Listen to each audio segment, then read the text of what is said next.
Today I'll be making a delicious sweet potato recipe using herbs from the garden.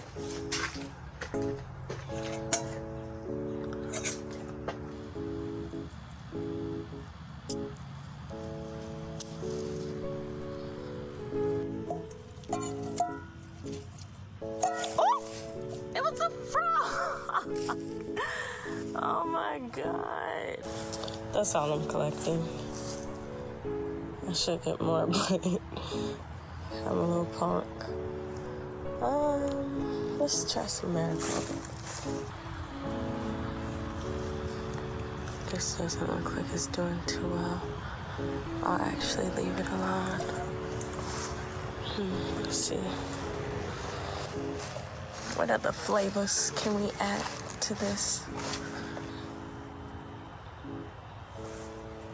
A lot of this stuff is looking sad. It's because it's the day. You should always harvest in the morning.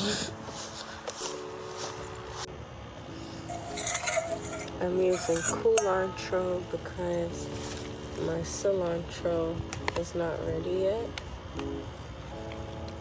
So let's pick some of this.